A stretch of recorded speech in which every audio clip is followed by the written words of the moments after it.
നമസ്കാരം. 40 ന്യൂസിലേക്ക് സ്വാഗതം. രാജ്യത്ത് ലഹരി മരുന്നുകളുടെ ഒഴുക്ക് വർദ്ധിച്ചു വരുന്നതായുള്ള റിപ്പോർട്ടുകളാണ് ദിനംപ്രതി പുറത്തു വരുന്നത്. പ്രത്യേകിച്ച് യുവാക്കളെ ലക്ഷ്യമിട്ടുകൊണ്ടാണ് ലഹരി വിൽപ്പന ഇപ്പോൾ സജീവമായിരിക്കുന്നതും. മുൻപ് രണ്ടാം മോദി സർക്കാരിന്റെ കാലത്ത് പ്രധാനമന്ത്രി നരേന്ദ്രമോദി നടത്തിയ ഒരു പ്രഖ്യാപനമുണ്ടായിരുന്നു. താൻ യുവാക്കളെയും വരും തലമുറയെയും ലഹരിയിൽ നിന്നും രക്ഷിക്കുക എന്ന വലിയ ദൗത്യത്തിന് ഒരുങ്ങുകയാണ്.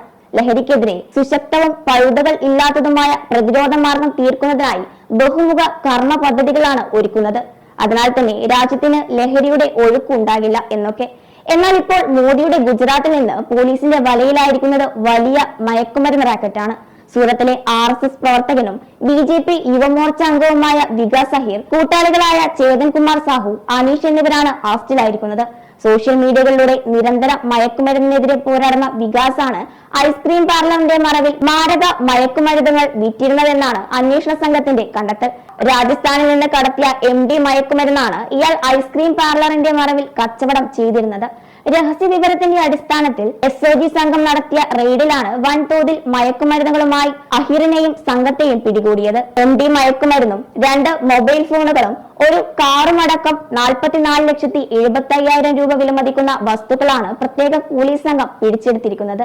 സ്നാപ്ചാറ്റ്, ഇൻസ്റ്റാഗ്രാം തുടങ്ങിയ സോഷ്യൽ മീഡിയ പ്ലാറ്റ്ഫോമുകളിലൂടെ ഓർഡർ ചെയ്ത ലഹരി വസ്തുക്കളാണ് ഐസ്ക്രീം പാർലറുകളിലൂടെ വിൽപ്പനയ്ക്കായി സൂറത്തിൽ എത്തിച്ചതെന്നാണ് പോലീസ് അന്വേഷണത്തിൽ കണ്ടെത്തിയിരിക്കുന്നത്. അതേസമയം ഉത്തർപ്രദേശ് മുഖ്യമന്ത്രി യോഗി ആദിത്യനാഥ് സ്ഥാപിച്ച ഹിന്ദു യുവവാഹിനി എന്ന സംഘടനയുടെ സംസ്ഥാന തലവനാണ് താനെന്നും ഇയാളുടെ സോഷ്യൽ മീഡിയ പ്ലാറ്റ്ഫോമിൽ പറയുന്നുണ്ട്. മാത്രമല്ല, അറസ്റ്റിന് പിന്നാലെ UP മുഖ്യമന്ത്രി യോഗി ആദിത്യനാഥ്, ഗുജറാത്ത് ആഭ്യന്തര സഹമന്ത്രി ഹർഷ് സംഘ്വി, സംസ്ഥാന BJP അധ്യക്ഷൻ CR പാട്ടീൽ, MPയും യുവമോർച്ച ദേശീയ അധ്യക്ഷനുമായ തേജസ്വി സൂര്യ, സൂറത്ത് പോലീസ് ഓഫീസർ ജയരാജ് ഗാബി എന്നിവരുൾപ്പെടെ നിരവധി BJP പ്രമുഖർക്കൊപ്പം നിൽക്കുന്ന പ്രതിയുടെ ചിത്രങ്ങളും ഇതിനോടകം പുറത്തു വന്നിട്ടുണ്ട്.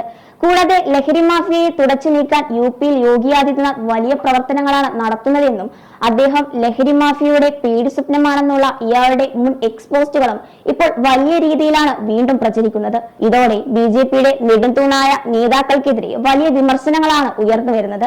ലഹരി മരുന്ന് മാഫിയയുടെ തലവനായ ഒരു വ്യക്തി BJP നേതാക്കളുമായി ഇത്ര നല്ല ബന്ധം പുലർത്തുന്നുണ്ടെങ്കിൽ അതിൽ ഇവർക്കും പങ്കുള്ളത് കൊണ്ടായിരിക്കില്ല എന്ന ചോദ്യത്തിലേക്കാണ് ഇപ്പോൾ ഓരോരുത്തരും വിരൽ ചൂണ്ടുന്നത്. എന്തായാലും പല അഴിമതിയിലും പലരുമായുള്ള അവിശുദ്ധ ബന്ധത്തിലും വിട്ട് നട്ടം തിരിയുന്ന BJP ഇപ്പോൾ ഇങ്ങനെയൊരു വാർത്ത പുറത്തു വന്നതോടെ കൂടുതൽ പ്രതിരോധത്തിലായിരിക്കുന്നു എന്നതാണ് സത്യം.